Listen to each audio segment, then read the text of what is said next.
and welcome to another episode of the Dauster, TL, and Fanta podcast, aka the DTF podcast. My name is Rob Dauster, and I'm joined by my lovely co-host, the one and only John Fanta, and Terrence Oglesby, former Clemson shooting guard, who is currently in the Bahamas, getting ready to go to the battle for Atlantis. T.O., I'm a little jealous, man. I'm not gonna lie. You just showed us your view from where you're sitting right now. It's not bad.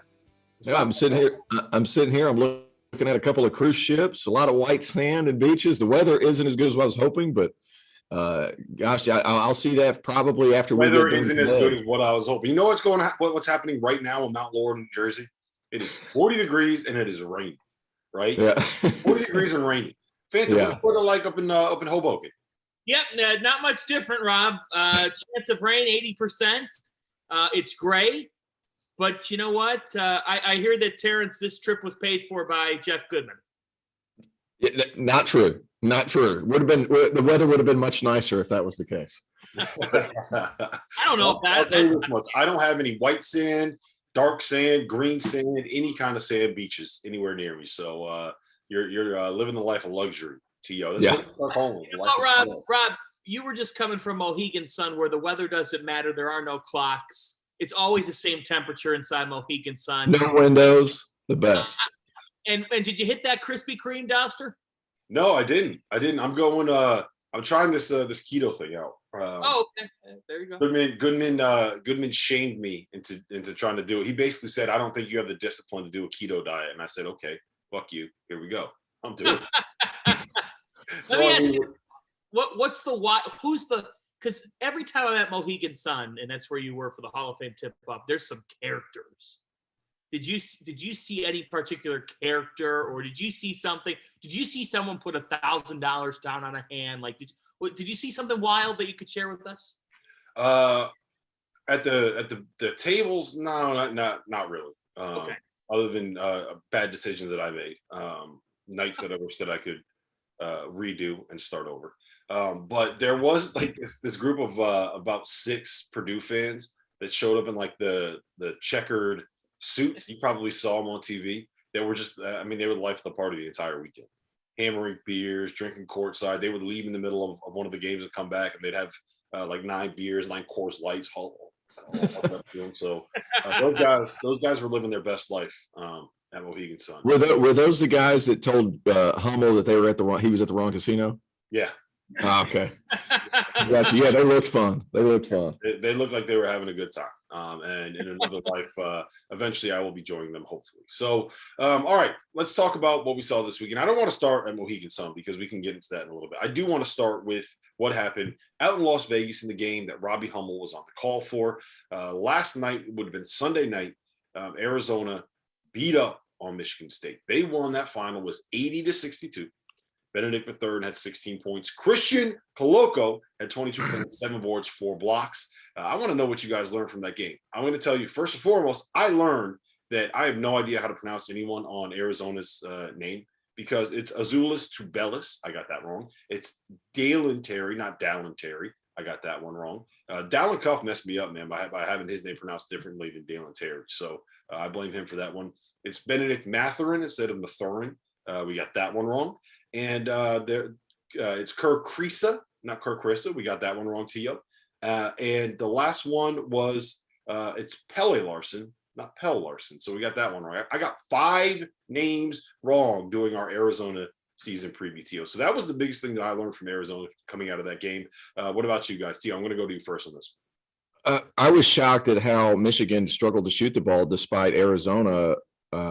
They were throwing traps in the post. That was kind of in Michigan's wheelhouse to be able to get that ball inside and then fan it out. If you're going to be able to do that at a high rate, you're going to have to knock down shots. 1 of 14 is not going to do it. I don't care how talented Michigan is. You got to be able to shoot the basketball, especially when you have a beast inside like Hunter Dickinson. How much did we really learn? The only thing that I really learned is that Christian Coloco has probably been one of the most improved players in the country. He is fantastic. And Hunter Dickinson, he struggled against Ike Obiagu against Seton Hall. He struggled a little bit against Coloco. Like, is this going to be a theme? Now, when I say struggled, he still puts up, gosh, what was it? 11 points, 7 boards. That was a down night for him. But the bigs that can actually match his length, I think could be an issue. But Christian Coloco, one of the best players that people kind of mentioned him, but at the same time, we didn't expect that kind of offensive output. Yeah. Yeah, I think that what we learned is that first and foremost, Arizona is maybe the most underrated team in college basketball. We said it in the preseason. You go back and listen to the Dauster, T.O. and Fanta podcast. What do we say? Arizona, underrated team in college basketball. We were smart on that one. We don't get a lot of things right. But when we do, we're going to take our victory laps. It's the team that should be in the top 20 this afternoon or whenever the AP poll does come out. And I'll tell you why.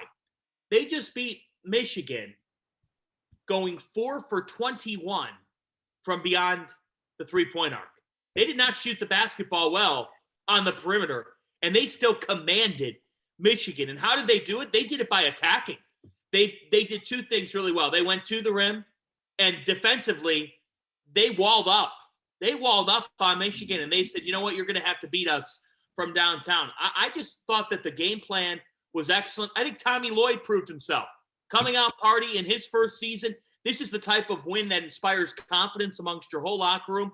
And to see Krisa and Terry combined for 12 assists to 0 turnovers. They shared the basketball well. This was a statement performance by Arizona, and it was a much-needed victory for the Pac-12 conference. What did we learn about Michigan? We learned that this team is their youth showed. Their youth has showed all week. You know, they just beyond Eli Brooks. I don't know exactly what they have today. I think they're the team in the Big Ten that can grow the most from now until March. But they've got stuff to work on. Diabate's he's a puppy.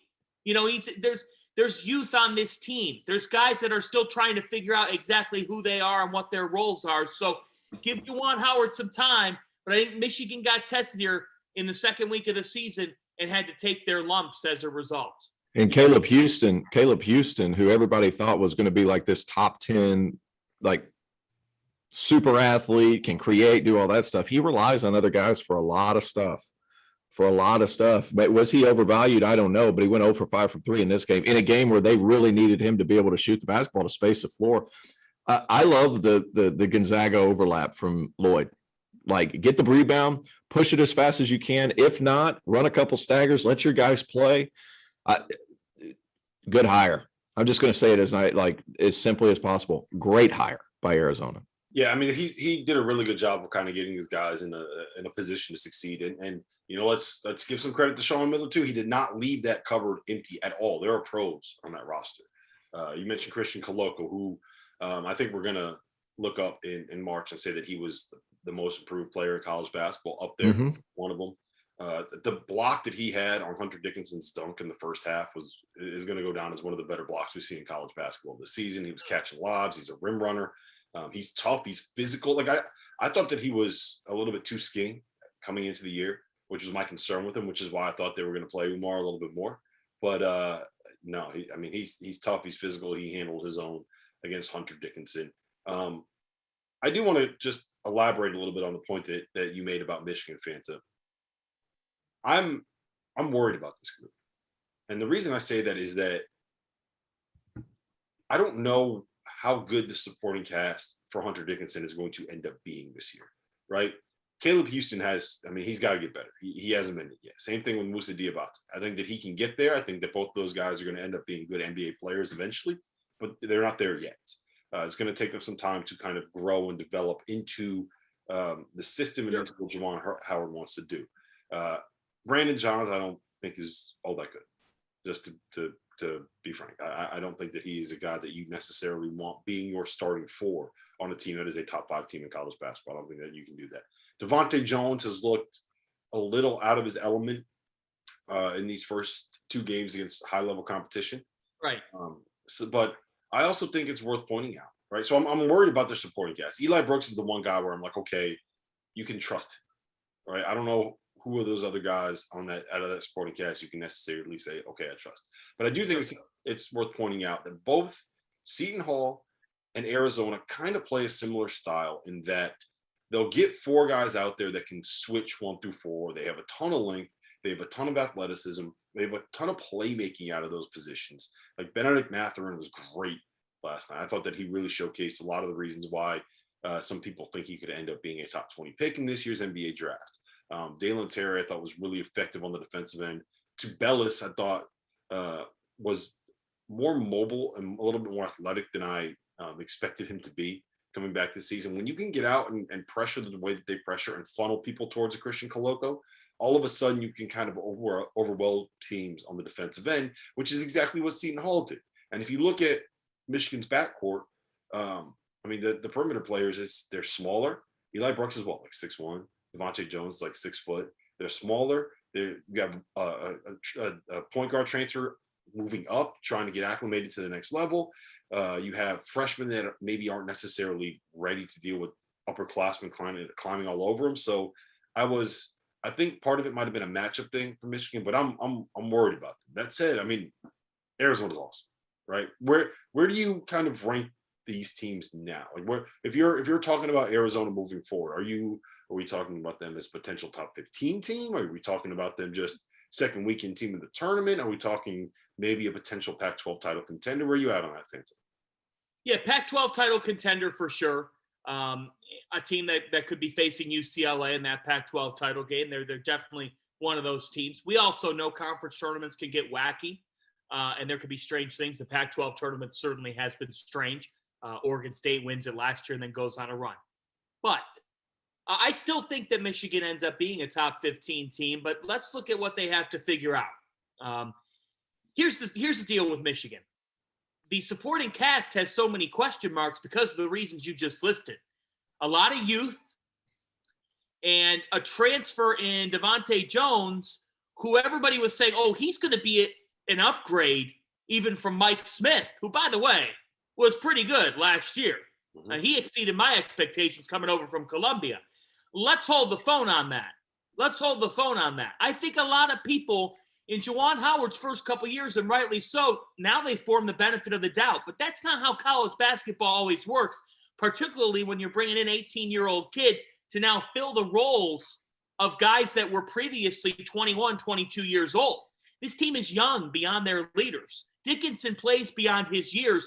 But the fact is, where you expose Michigan right now is by daring them to shoot the 3 and seeing if they're hitting or not. If they are hitting, then you have to change some things up. But the problem is, to win these games against Arizona, Seton Hall, and against other power conference teams, this isn't necessarily the Big Ten, because the Big Ten doesn't always play as pretty of a style.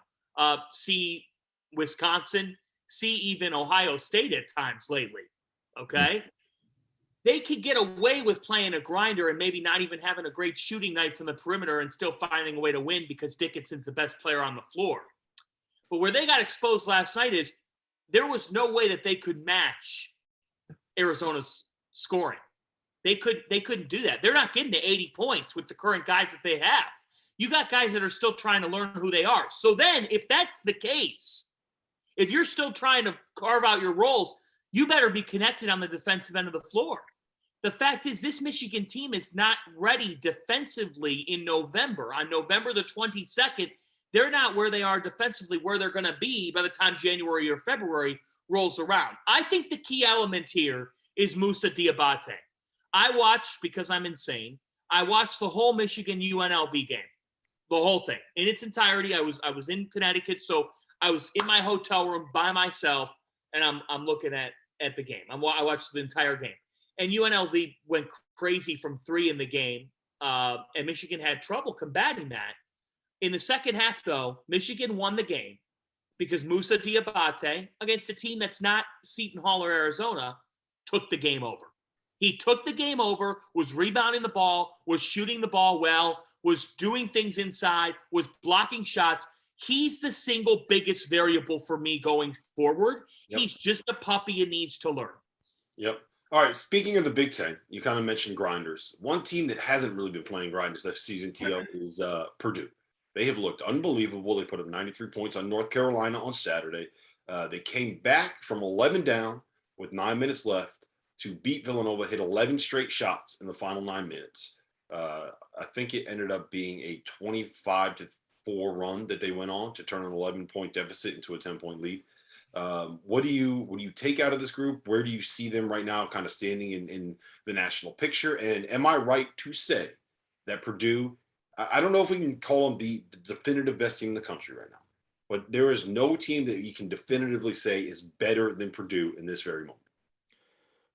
They're incredible. I think one of the things we were worried about when they decided to start Zach Edey, and everybody's like, oh, hell, what are they going to do with Trevion Williams? This is going to be an interesting thing. Williams has been a fantastic teammate.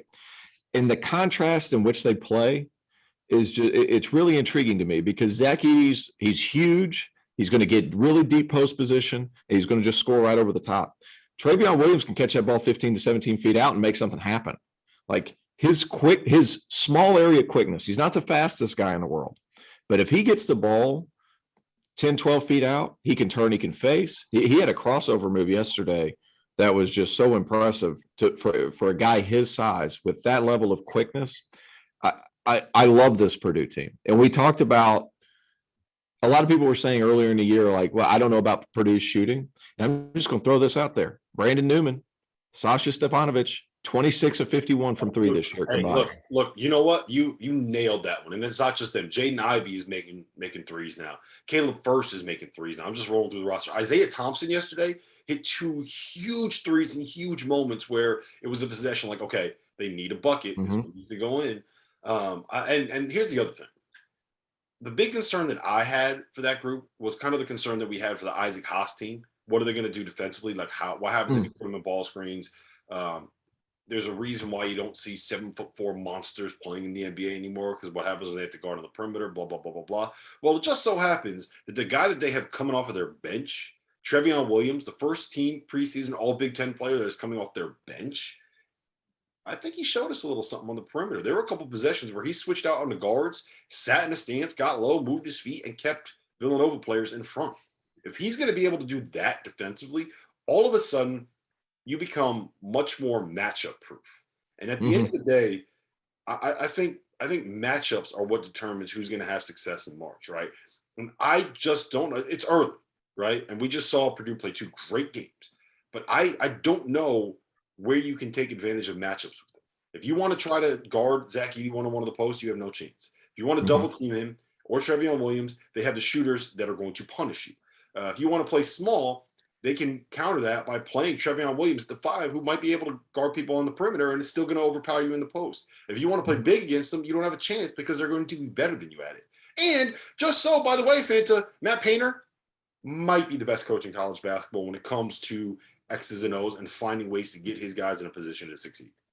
And you can also take into, sorry, John, you can also take into account defensively when they sub in, you switch ball screen coverages.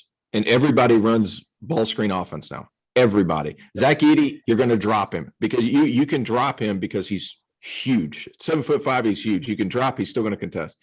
Trevion Williams, you can get up, you can hedge. He's got quick feet. He can slide.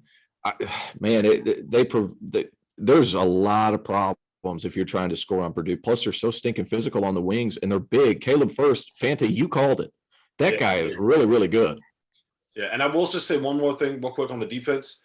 Matt Painter doesn't even think that they're good defensively yet, right? Like he's like we can get some stops, but we talked to him last night. He's like, yeah, we're not good defensively yet. So that's where their ceiling comes in because they're going to figure it out. I mean, Jaden Ivey, when he puts it all together, is going to be a lockdown defender, right? Yes. I think that Trevion Williams, as they kind of figure out exactly what his role is going to be much better. This is the best team in the Big Ten Conference, and this is the team that matches up the best with the Gonzaga Bulldogs in college basketball. That is the takeaway that I have from the weekend that we just watched. The fact that on November the 21st, Matt Painter can come out of a tournament with fellow top 25 competition and say that he got Zach Edey to produce 30 points in 38 minutes and Trevion Williams to produce 29 points in 33 minutes. The fact that they're coexisting, the fact that Trevion Williams is okay coming off the bench, his emotions speak for themselves on the sideline. This is a program. This is Purdue's best chance to win a national championship ever. Ever. They have the complete package. You have the size, you have the experience, you do have the perimeter shooting. And what do you need when you have all those things to add to it? You need an NBA player. And Jaden Ivey is an NBA player. And that's what turns Purdue from being a team that could just make the Elite Eight or Final Four into a team that could win it all. To me, that's the difference between them and Villanova, right? When things kind of go south on a possession for Purdue, you always have the chance to just give the ball to Jaden Ivey and say, go make something happen, right? Yep. I think what we saw down the stretch against Purdue and we can get into the Villanova conversation a little bit, but down the stretch against Purdue and against UCLA, they didn't have that guy where you just give him a rock and say, go make something happen. If there is a knock on Colin Gillespie, he's great at what he does. He's not someone that you're going to give the rock to and say, make something happen. We're going to get 2 points or a foul no matter what happens off of this possession. In a different way, it's not the same size, but in a different way, because I think about programs a little bit and how things sort of go. This Purdue team could go on a run because they have that transcendent player, and I like their complementary cast. And I think that they have some specific things that make it really difficult to play them. And they have a coach who's seeking to get that climb the mountain, right? Matt Painter, that national championship trophy. In a way, they give me vibes of Carmelo Anthony and the Syracuse season when Syracuse ended up going all the way and winning the national championship. What Carmelo Anthony was to Syracuse, I think Jaden Ivey can be to Purdue, and I like this Purdue team, and I think that Matt Painter can get what Jim Boeheim got that year and get that national championship trophy. This is the year at Purdue. This is the year at Mackey Arena. The Boilermakers have all the pieces to win the title, and they proved it this weekend. Yeah, and I think the biggest thing is, T, I'm going to go to you in 1 second, but I think Trevion Williams is the best teammate in college basketball, and I think that his influence on this roster is the reason why they're in this position. I'm going to tell you why. He was a senior, like we said, and a preseason first-team All-Big Ten player that had preseason All-American votes. Not only did he accept a role coming off the bench, not only has he gladly been enthusiastic on the bench, going nuts, cheering, supporting people. Zach Edey, we talked to him yesterday, said that his biggest supporter on that team is Trevion Williams. This kid has prioritized winning over his own personal accolades. And when you see that, and you are Jaden Ivey, why aren't you going to be a little bit more accepting of a role and say, okay, we got to get the ball inside first, and then I can take my chances after we run our offense. If you see that in your Isaiah Thompson coming off the bench, why aren't you okay? If Trevion Williams is okay sacrificing for the good of the team, why can't you be? Because you're nowhere near as good or as important to this team as Trevion Williams is. And T.O., you can speak to this. You've been in a lot of locker rooms. When you have a guy like that setting the tone that is your leader, that turns a roster into a team. Mm-hmm. Yeah, we had a guy a little bit like that named Cliff Hammonds, who his numbers weren't crazy, but he was somebody, if somebody copped an attitude one day, he would just say something really smart. He wasn't as demonstrative as Williams, so he wasn't kind of the same guy, but like Cliff would sit there and look at you, and if he said something, you listened, and right away. It only lasted one day because you just moved right on. The entire team moved on, and he seems to be a guy that can kind of rally the troops. But I saw there was another interesting thing, and it's one Jaden Ivey point. I'll get to that in a second, but there was a point where Trevion got his third foul. I think this was against North Carolina. I can't remember which game it was. He got his third foul. Edey also had his third foul. Now, what happens to big guys whenever they're playing very physical basketball? You get one, you're about to get another one. Pretty much, I mean, it's a pretty consistent thing that happens because refs are focused on you. They're looking to see if you do it again. Painter subs them as soon as they get a foul. And I think that's one of the reasons the minutes are so close because, I mean, what's Edey at 22? Trevion's at 19, like something. Like they don't play at the same time, but as soon as there's a foul call, he subs them right away and you don't drop off at all. You look at this Purdue team, are they the most athletic team in the country? Probably not. But I think Jaden Ivey is so athletic that he raises the rest of the team's athleticism because of what he can do with the ball and the speed in which he can do with the ball. Yes. Does that make sense? That's like exactly. There was a couple of yeah. So like they would come and try to trap him in the full court and he just busted right through it. He was so fast that like he just completely broke things down. Go ahead, Fanta. I feel like you need to say something. Go with it. Yeah, he's the type of player that we're not used to seeing in a Purdue uniform. That's right. That's just the fact of the matter. And they pulled in a golden treasure here. They really have. We're used to seeing this caliber of a player in a Duke, Kansas, Kentucky uniform. Yes. That's the facts. This kid is big time. I mean, I give Carolina credit. I thought Carolina had played hard against Purdue. I thought they just fell short because I didn't see a team. The difference in that game was Purdue's team element came out and they were unselfish. They didn't need individual playmakers. They run stuff. This is the great mix, T.O. of you could run all the great stuff in your book. And Matt Painter's possibly the best offensive coach in college basketball. But you got to have a dude who can just elevate everybody else around him. Jaden Ivey is that player. This is the perfect mix of sugar and spice for the Purdue Boilermakers. This program has not been to a Final Four since 1980. The only thing that I would be concerned about now is they're going to hear about this, right, for the next 5 months. And I don't think it's a major worry. I think it's a good thing. Relish it, Boilermakers. Relish it, Boilermaker fans. This is your year. It's the year of the Boiler. You have to go ahead and embrace it. You realize they've not been to a Final Four under Matt Painter. Rob, if they don't get there this year, I'm not sure when they're going to get there. I think they will. This team is destined to get there, right? Yeah, and the great thing about this year is that there are probably 7 or 8 teams that are either at the same level as them or on the verge of getting to that level if a couple things break the right way. That's what's great about college basketball this season. But I mean, this is the year to get it done, and I think there's 5 teams on Purdue's level, or 4 other teams. I think like Purdue.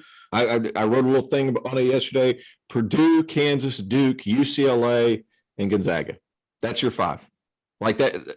After that, the question marks are too big to consider everybody on that same plateau, if you will. I think those teams have pretty much everything. And to go back to what Fanta said, this Purdue team, I'm curious to see how Drew Timme would handle that. Yes. Like that is different. And I know I keep harping on this guy, but Brandon Newman, I watched him in high school quite a bit. He played for Mean Streets. He played with Armand Franklin, who transferred from Indiana to Virginia. He reminds me a lot, and I know I'm a Clemson guy, but he reminds me a lot of this guy that played for Clemson in their Sweet 16 run named Gabe DeVoe. Kind of that 6'4", big, strong body, can really shoot the ball, but he's taken a second to kind of figure it out. I think that team's really talented. I think they have enough shooting. I really do. With Sasha Stefanovic, who was it yesterday? Tweeted out. I think it was Borzello who tweeted out. They're busting out all their old play calls for who was it a couple of years ago but they're shooting the ball incredibly well. If they're able to continue doing that, they're in good shape. So one thing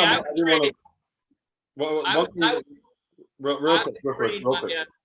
I would trade my second helping of stuffing on Thursday for Purdue Gonzaga game. Yeah. All right. So one thing you did mention there, and I do want to touch on real quick. We can kind of roll through this quickly, but you did not have Villanova in that group of 5. I think that Villanova will be in that group of 5 if they can find a way to turn basically what is a 6-man rotation plus Chris Arcidiacono into something that is closer to an 8-man rotation. If they can get Jordan Longino to the point where is it Longino or Longino? Fanta. Longino. If they can get Longino to the point where he can be a 15-minute per game guy, I think that's huge. I'm also concerned about the fact that they don't really have another big behind Eric Dixon. Right? Longino. They're missing Dada, Cosby, Roundtree, and not having someone that can just come in and give you 6, 8, 10 minutes of length, energy, and athleticism. I think that hurts them a little bit as well. So, Fanta, I know you're a Big East guy. T.O., you are officially a Big East guy now. So let's talk about it. Give me your minute or less, Fanta. Give me your takes on Villanova. Yeah, a team that's depth has shown down the stretch in games, their depth issues, that is to say, against both UCLA and then against Purdue. A team that is really, really good, and I'm not going to bet against Jay Wright, but they have some things that they have to work on. They just have to work on those things. Colin Gillespie down the stretch in these games has appeared to be a little bit taxed and gassed, and And I think that there's so much that's put on his plate at the 1 that let's see what happens. Let's see how Jay Wright adapts things a little bit. A team that also got exposed by Zach Edey, as most teams in America will, but Villanova just doesn't have much to combat the size of a team that, like Purdue or Gonzaga, can throw at them. And here's the thing with Villanova, it may sound like we're being a little bit hard, but the fact is, when you've won 2 of the last 5 national championships, we are treating you that way. You've earned to be treated in that conversation. I think it's a really, really good team that, look, on any given night could beat any of these teams. They just have failed to finish against these 2 teams because they've run out of gas, because frankly, Jay Wright right now can only go 6 deep, and that's not enough. They have to shoot 50% to beat good teams from 3.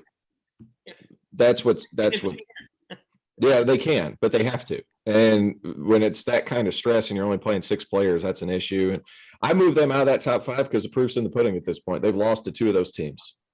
So, I mean, for them to, I'm not saying Villanova is not a top 15 team. I just don't think that they're in that top 5. I think there's 5 teams so far this season that have separated themselves among the rest. Villanova's in that next tier. But I just feel like that 5 that I mentioned earlier, Purdue, Gonzaga, Duke, UCLA, and Kansas, like those guys are just a different level in college basketball. And last year there was only 2 teams that were on that level. This year we have 5.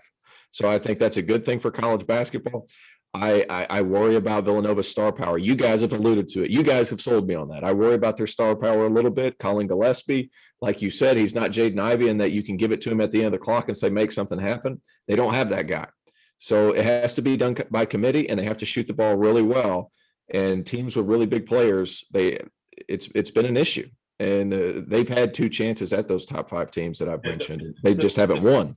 Yeah, the biggest thing, again, I just think it looks like they kind of wear down, right? And I don't know how much you can kind of evaluate that. Jay Wright last night told us that he's worried about their depth and he needs to get more people involved and he needs to have a deeper lineup and a deeper rotation.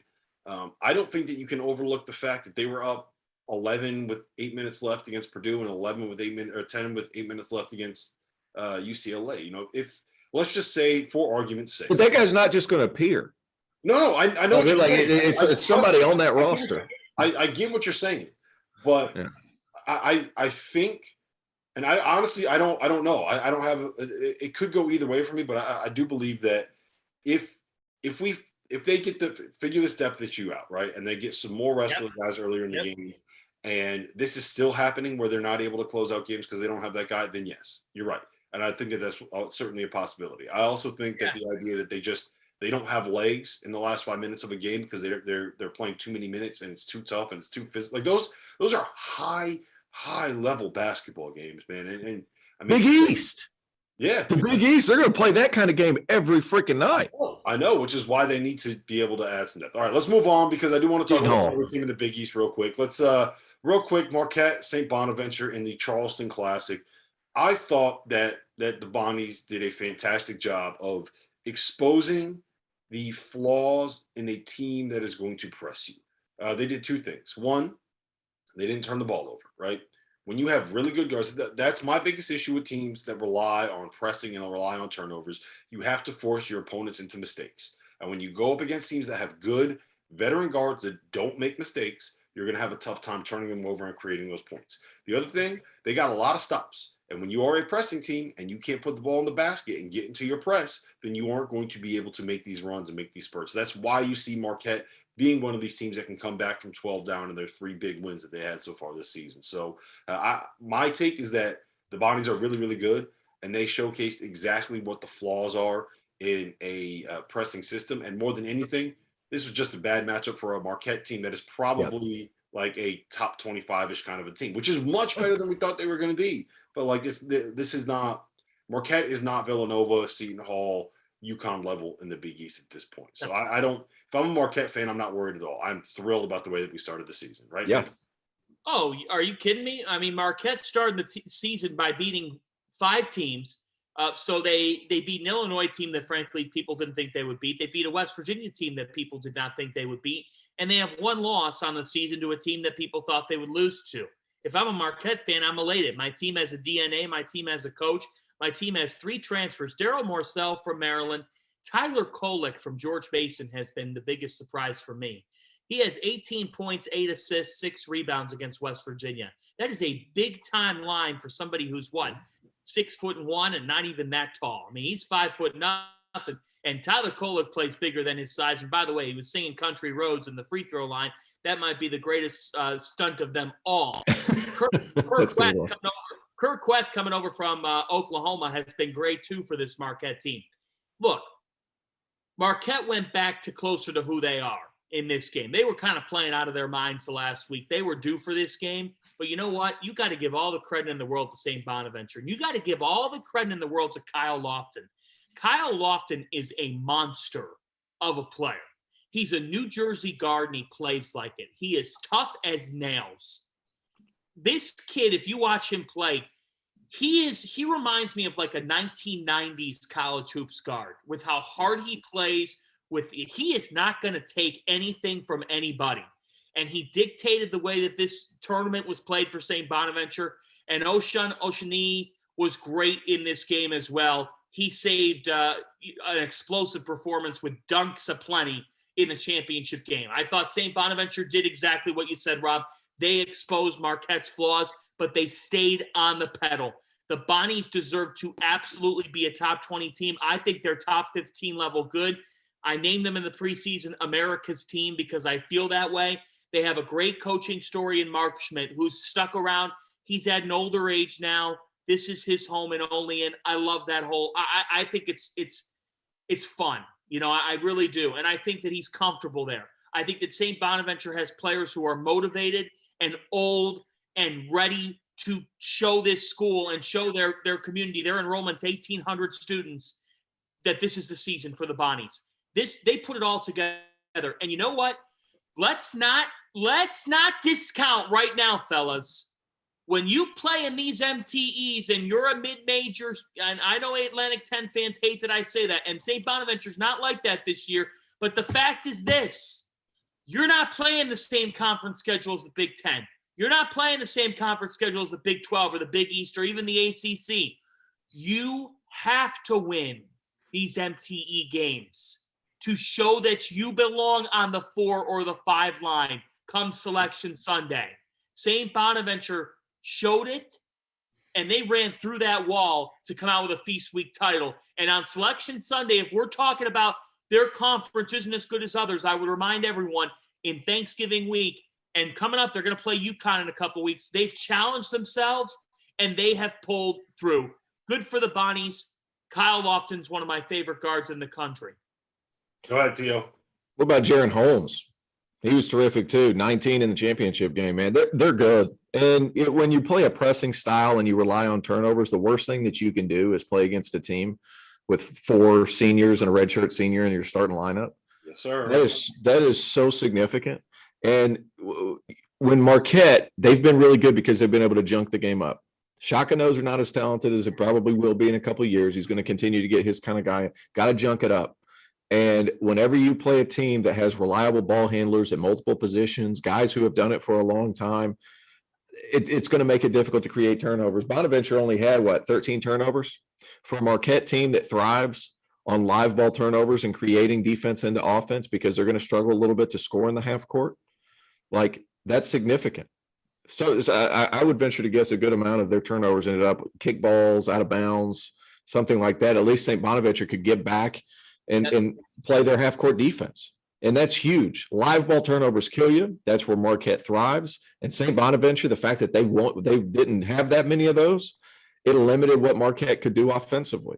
So I love the direction that Marquette's going. I love Shaka. I've told you guys this multiple times. He recruited me to Clemson. I've known him for a long, long time, probably close to half my life at this point. I love the direction that it's going. He's got it on the right track. He's implemented a culture. If I'm a Marquette fan, I'm thrilled. I'm absolutely thrilled. And we talked about great MTE off-campus venues. You're going to talk about a Charleston tournament with Marquette fans traveling and St. Bonaventure fans traveling. it would have been electric at that Charleston Classic final. It would have been awesome. But I love the direction of both teams. St. Bonaventure is top 15, top 20 good, and Marquette's on their way. Great. All right, so we got Feast Week coming up. We can wrap up the show with this. One of the best weeks in the entirety of the college basketball season. I think you go the first week of the NCAA tournament. I think you go conference tournament week. Then I think you got to make the argument that Feast Week might be the third best week in the college basketball season. Starting today, we're going to have basketball on from noon Eastern time all the way until whenever you go to sleep at night. So I'm fired up. I want to know from you guys, we got the Maui Invitational in Las Vegas. We have Gonzaga, UCLA in Las Vegas. We have Gonzaga, Duke in Las Vegas. We have the Battle for Atlantis, where our own Terrence Oglesby will have boots on well, probably flip-flops on the ground, if we're being honest. The Big Ten ACC Challenge is happening. That's next week. So next week, next week. But yeah, we have a loaded schedule of games happening this week. So I want to know what you're looking forward to the most. Fanta, I'm going to go to you first on this one. Yeah, what I'm looking forward to the most is the Battle for Atlantis, because I look at that field and it intrigues me. I think that the single biggest tournament opener this week out of all these Feast Week tournaments is the game between Auburn and UConn. UConn has not faced anybody to date. The thought is that they're a top 20 level team. You guys have talked about how Auburn is a Final Four sleeper. Is that going to be unveiled from Auburn? Because I watched them play USF and I thought they looked pretty sloppy. I did not like what I saw. Right? Yeah. Auburn's point guard situation is for question. I think that's a fair assessment. So for Connecticut, I just had them on Saturday for Fox. And what I'm seeing with this team is this is not a they can go 9 deep college basketball studio talk. This is they can go a legit 9 deep. They can go a legit 9 deep. This is a team that has a beast inside Adama Sanogo. He is accompanied by Isaiah Whaley to make up one of the best interior defenses in college basketball. UConn will be top 5 in offensive rebounding rate again this season. They were 4th last year. That isn't going to change because James Bouknight left. He wasn't helping that cause. This is a different area for them. This is a team that offensively looks a little bit more composed because they know who they are even more. Remember, they went through 7 games without Bouknight last year. They had to go through a long period of time where they were playing without him. And 7 games in a COVID season felt like 12 games, 13 games because of pauses and all that stuff. What I think is fascinating with this team is they have a 4-star freshman who I think long-term this season is going to determine just how great they can be, and that is Jordan Hawkins. And I watched him play Saturday in person. I am thoroughly impressed. I think that he is the next great UConn guard, and Danny Hurley's just easing him in. I'm not sure how much we'll even see him against Auburn, but man, if UConn needs an influx of offense and it's not R.J. Cole's day, or it's not Jalen Gaffney's day, throw it. Throw that change up. You've got that change up now. UConn has depth. They have experience. I don't know if they're the prettiest team to watch. In fact, they're not. But I think Hawkins gives them a dimension that you never know with freshmen. Example, Michigan's freshman. I kind of like the way that this kid's eased himself in. He started the season injured, but in these first 2 games, they had him play 8 minutes. Last Saturday, they had him play 13 minutes. They're easing him in well. This Connecticut team is well-rounded. I think that Connecticut and Baylor are going to meet for the Battle for Atlantis title in UConn basketball's biggest game. The Maryland tournament game, it was such a wash. But for this early in the season, for UConn to play this big of a game, I think Husky fans should be very excited about the potential of this week in Atlantis and where this veteran deep team in Dan Hurley's 4th season can go. That's what fascinates me the most. I want to learn about how good is UConn? That's the question I'm asking this week. So how good are they at 4-0, having beaten 4 teams in which they should beat handily? I'm excited to see Kendall Brown for Baylor. I haven't been able to see him in person. He has gotten rave reviews. He's had some monster dunks here early. The entire Battle for Atlantis tournament, I'm fired up about. But since you already pretty much covered that, Fanta, what I'm intrigued to see is Gonzaga play a team that's not in early season development like a Texas. Them going to play UCLA, them going to play Duke with Mark Williams in the post, Paolo Banchero in the post. They got Theo John. That's the kind of guy. Theo John's the kind of guy that Drew Timme struggled against last year. Now, he's not Mark Vital. I'm not trying to say that. But a big, strong, rugged, physical defender is the guy that has given Drew Timme trouble. I'm interested to see that game probably more than anything else, the Duke-Gonzaga game. Obviously, UCLA is really good, but just the post matchup there between Gonzaga and Duke, I think, is going to be intriguing. I'm excited to see Adama Sanogo because I've heard enough about him. Like I'm sick of Dauster talking about Sanogo. I'm excited to see him in person. It's my first time seeing UConn in person besides whenever I played at Adidas camp whenever I was going to be a junior in high school. And I was trying to box somebody out and that person was never there. And it was a guy named Stanley Robinson. And he jumped over me to tip dunk it at Adidas Superstar Camp. He jumped over me. So you want to talk about hey man, welcome to High Major Dudes alert. Mine came courtesy of the great Stanley Robinson. Rest in peace. So the thing I'm looking forward to the most is I think that we're really going to get a gauge on how good teams are this week that we haven't really had a chance to. I think Baylor has a very real chance to be the best team in the Big 12 this season based off of some of the early season performances that they've had, based off the way that some of their guys that they've been bringing on, whether it's LJ Cryer or Matthew Meyer or some of these other guys have developed. And I'm really, really interested to see what they will look like at the Battle for Atlantis. I think the same thing can be said about UConn, trying to figure out exactly what they are going to end up being this year when they are. It looks like they might not even be a top 2 team in the Big East, but I mean, I'm very intrigued to see them get tested. They haven't been anything close to tested yet. I'm interested to see what happens, like you said, with Gonzaga. I think this is going to be a great test for, okay, is Gonzaga actually the best team in the country? Are we really going to be convinced by them as a team that can win a national title? If they are, then they're going to at least win 1 and probably win 2 of these games that they're playing this weekend in Las Vegas. I think Oregon got their doors blown off by BYU, and I thought that it was going to be a team that could make a push for the Pac-12 title. So I'll be very interested to see what they do in the Maui Invitational. But the best thing about this week is just you get those tests for teams that haven't been tested yet. We have some real basketball. We're not just playing bye games. And for me, that's the best thing. All right. I want to know, last thing, we're going to get out of here. T.O., when you make a plate at Thanksgiving, what does that first plate look like? Give me every item on that plate for your ideal Thanksgiving Day plate. Oh, man. My grandma, my mamaw, I call her mamaw. I'm from Tennessee. I call her mamaw. My mamaw's sweet potato casserole, her mac and cheese, and ham. I'm not a big turkey guy. The Thanksgiving ham, go ahead and pour it all on my plate, Fanta. That's good stuff. The stuffing, I'll have a side of it just for festivity purposes.